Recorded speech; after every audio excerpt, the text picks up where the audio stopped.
Hi, I'm Megan Powell from Essex Bridge Center, and this video is going to help you reinforce the information you either learned on your first night of bridge with us, or if you weren't able to join us, it will at least accompany lesson 1 in your workbook. It will help you understand, hopefully, the context of a bridge hand and all of the work we have ahead of us. All right. So this is something you can watch after class 1 or in lieu of class 1.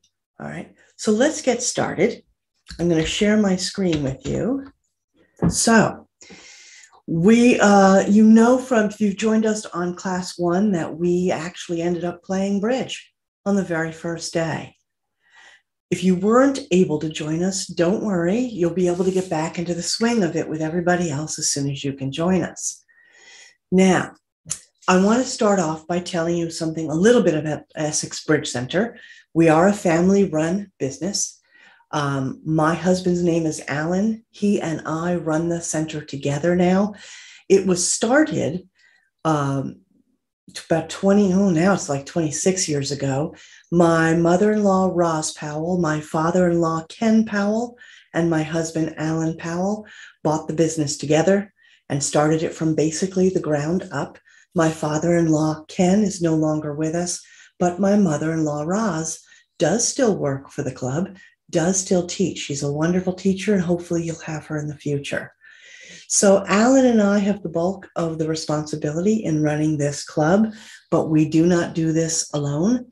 We have a whole group of people who work with us, who help out as teachers and as bridge directors, people who run games in person and online. All right.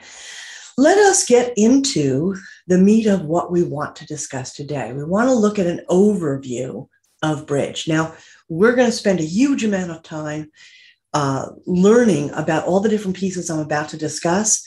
And everything I'm about to discuss, you'll find in lesson 1 of your Bridge 1 workbook.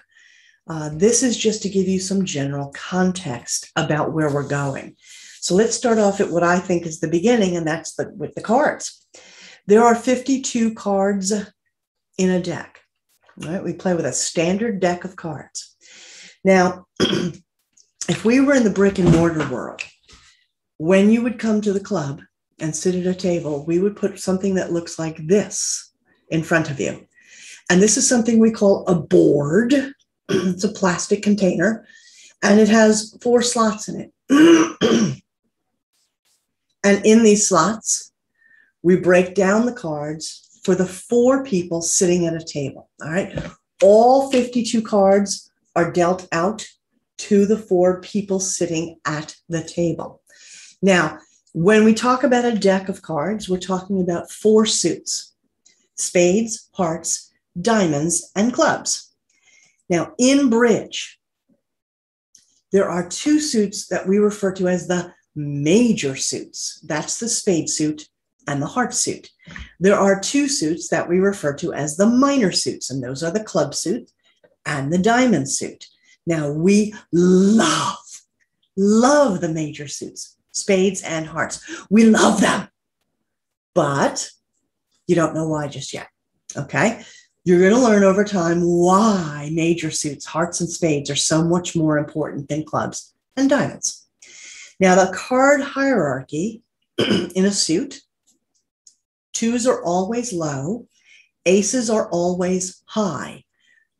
In poker, you know that hopefully, if you know anything about poker, you know that aces can be either high or low. In bridge, an ace is always high, always.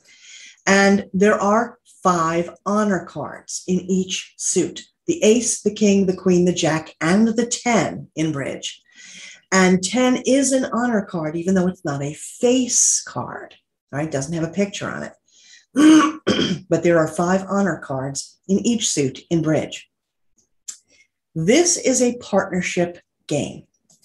So the person seated across from you at the bridge table is your partner. Now, if you were looking at something like this, you would see that there are labels here and there are labels here, all right? vertically, horizontally. So you would be seated across from somebody, and that person would be your partner, and you'd be working together. And the people on either side of you, the people on either side of you are your opponents. Ooh. Those are the people who are each other's partners. All right, so we've got two partnerships sitting at the table. You also have a direction at the Bridge Club. And you can see it on the plastic deck, the plastic board that we put cards in. For instance, you can see that east and west, they're geographic designations, okay?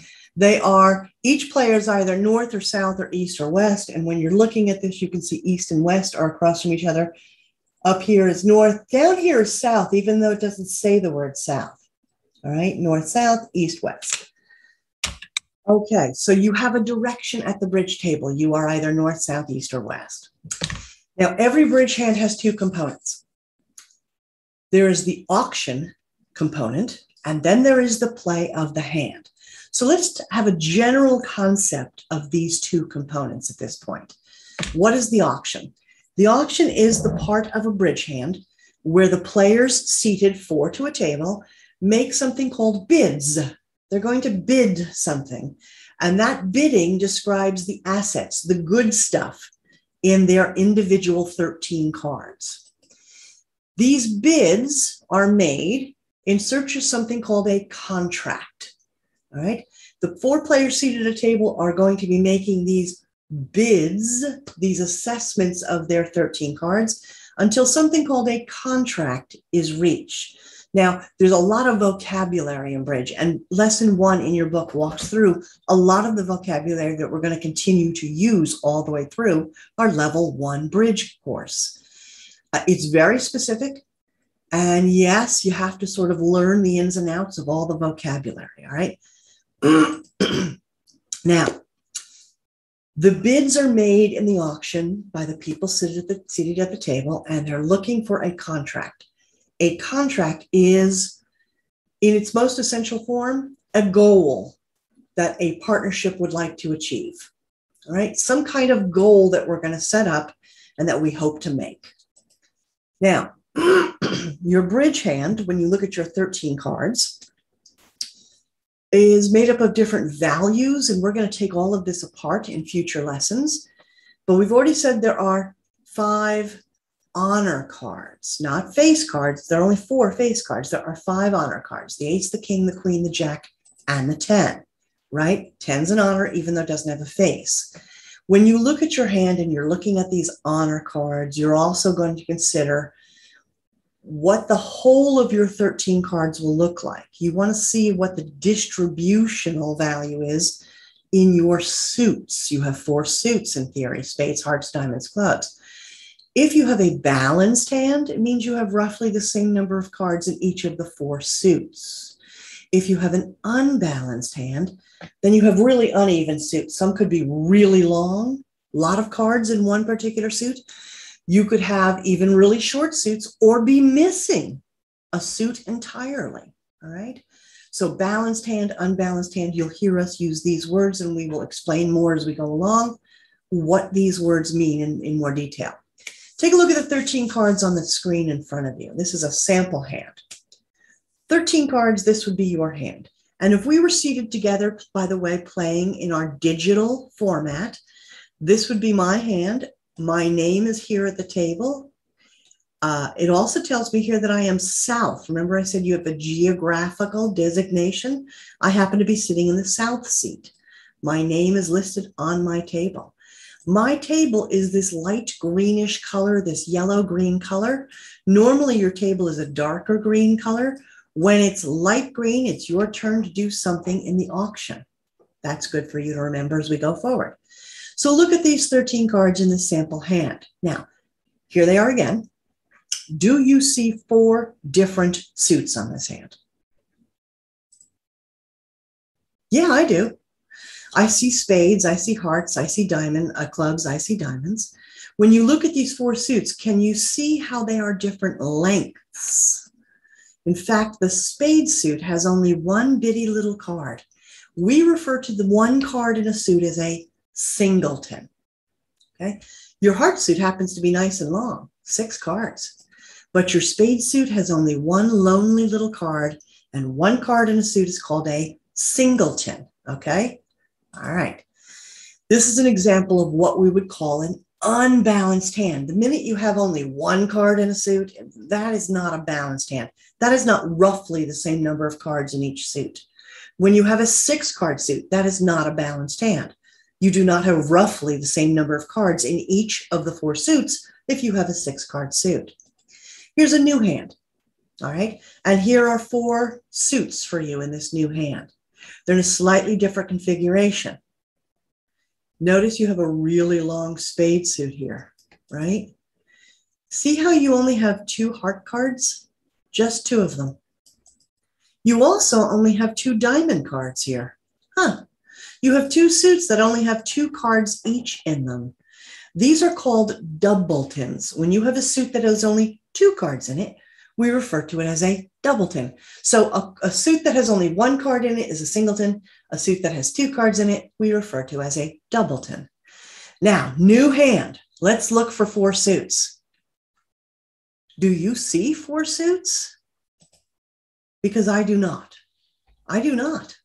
Where's the spade suit? I see hearts, I see clubs, I see diamonds. I do not see a spade suit. It's missing. So what we say is we have a void in spades, meaning we have no spade cards. We only have 3 suits, not 4. We are void in spades. So singleton, doubleton, void. All right. What about this hand? Let's look at this hand. This hand has all 4 suits, right? Do you see any singletons, doubletons, or voids in this new hand? I don't. I see 3 spade cards, 3 heart cards, 3 club cards, 4 diamond cards. In fact, this hand has roughly the same number of cards in each suit. We like to refer to this as a balanced hand, when you have roughly the same number of cards in each suit. So we're talking about things like balanced hands, unbalanced hands. We're talking about the kind of length you have in a suit, whether you have singletons, doubletons, voids. These are all parts of talking about bridge hands and identifying the assets and the liabilities in your 13 cards. And we're going to spend a great deal of time in our level 1 course on working with that information and going over and over it. Now, you have a bidding ladder located on the back of your workbook. You also might have the separate 1-page PDF sheet that I did send out to everybody. This bidding ladder is going to be your friend as we walk through the auction piece of a bridge hand. All right. It helps you determine your bids in the auction. As you're looking at this bidding ladder, I want you to notice that it starts down the bottom with 1s, then it goes up to 2s, then 3s, and it goes all the way up to 7s. But notice that the order in each tier remains the same. It starts with clubs, then diamonds, then hearts, then spades, and then something called NT, which is no trump. And we're going to talk about all these pieces. It repeats again on the 2 levels, same order, all the way up. So we're going to talk a lot about the bidding ladder. So you're going to want to keep it handy, or at least be able to flip your book over to look at it, okay? We will refer to this a lot in our lessons. So we're talking about the auction piece of a bridge hand. Players make bids in an auction in a clockwise direction. So the auction moves clockwise as people attempt to make these bids to determine something called a contract, which is a goal to achieve. Now, the very first person who speaks in the auction and makes a bid is called the opener, the opening bidder. And so the auction continues clockwise from an opening bidder, and players either bid something from that bidding ladder, or they do something called pass. Now, we're going to spend a whole bunch of time talking about whether or not you should do something called bidding, or whether you should do something called passing. What's the criteria for that, okay? The auction ends when 3 people in a row pass, when they say they don't have a bid they want to make. And whatever the bid was right before those three passes is what's called the contract. All right. Now, once you finish the auction and you determine a contract, that's when the play of the hand starts. And this is where we play out our cards. Somebody called the declarer is going to try to achieve a certain number of winning cards, winning tricks, we call it, based on what the auction determined. All right. Now, the auction ends. One partnership has named something called a contract. A contract is a goal to achieve. And basically, it's a commitment to say you're going to win a certain number of cards, a certain number of what we call tricks. And you either are going to do that with something called a trump suit or not a trump suit.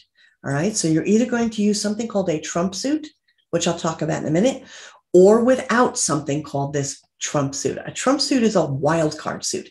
It's a magical wild card suit that does all kinds of wonderful things for you.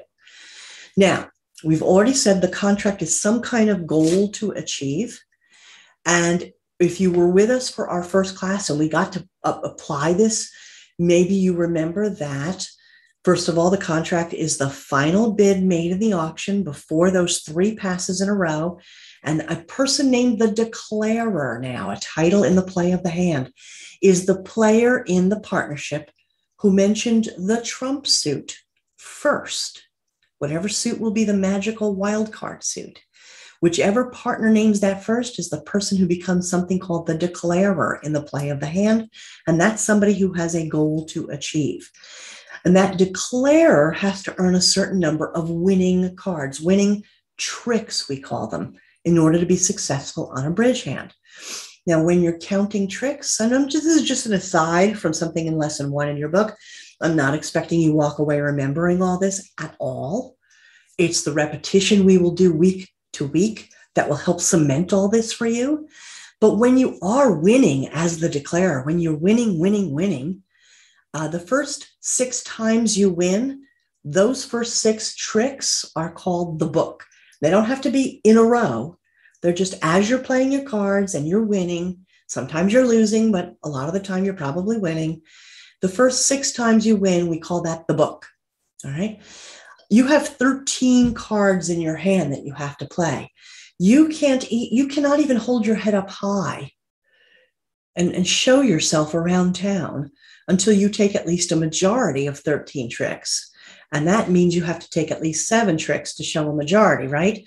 Well, we say the first 6 tricks right before you hit majority. That's what we call the book. And the book, plus whatever the number of your contract is the number of tricks you must take to make that contract. Now, I'm hoping you remember from our first class that we practiced this near the end of class. And there might have been an example where we came up to a contract called, let's say, 2 hearts, right? If that's the case, you have to take 6 tricks, book, plus 2 more because you have a 2 in your contract name, 2 hearts. So you'd have to take 8 tricks. Hopefully this sounds a little familiar from class. No worries. We're going to work on it together. So the play of the hand is after the auction is over, and it is how you play out the 13 cards you hold in your hand. But the play of the hand does not start with the person who was named declarer. No, it starts with the opponents. The player seated at the table to the left of the declarer is the person who gets to play the very first card, and that person, you play it face up right in front of him or her. Okay? They get to choose whatever card they want out of their 13 cards. They place it in front of them face up so everybody can see it. Now, that player has a title in the play of the hand. That person's called the opening leader, the first person who gets to play any card at all at the beginning of our 13 card play. Now, the very next player to the left of that opening leader is someone called the dummy. And if you remember from our class, we talked about who the dummy is. First of all, the dummy is the partner of the declarer. And the dummy's cards go face up on the table, all of them, and they get put in a nice little line. And everybody at the table can see dummy's cards. Now, that helps declarer dummy's partner, because declarer gets to see all the cards in the partnership at one time. And those dummy cards stay on the table for the entire amount of time that we're playing the hand. So the declarer gets to see both hands, both her own hand and her partner's hand, for the entire play of the hand. The opponents, though, get to see dummy's hand also, and that might help them a little bit. The dummy never gets to make any decisions at all. You never get to play any cards at all when you are the dummy. The declarer makes every decision about which cards to play in the dummy. Now, everybody's going to play a card face up after the opening leader starts us off. Opening leader places a card face up on the table in front of him or her.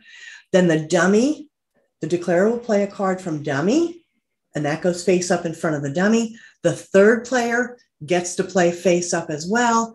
And then the declarer will be the fourth person to play on that first round, putting a card face up in front of him or her. And when all four players play a card face up, boom, boom, boom, boom, that's called a trick. And now we've played one card from each of our four hands, and we've reduced the number of cards in our hands from 13 to 12. And that's what we're going to continue to do. We play cards face up in front of us, and every time that all four of us play a card, it's called a trick. So the opening leader to the left of declarer plays the very first card. Declarer determines what card to play from dummy. Then the next player will play a card face up, and then declarer will play the last card. Everybody must follow suit.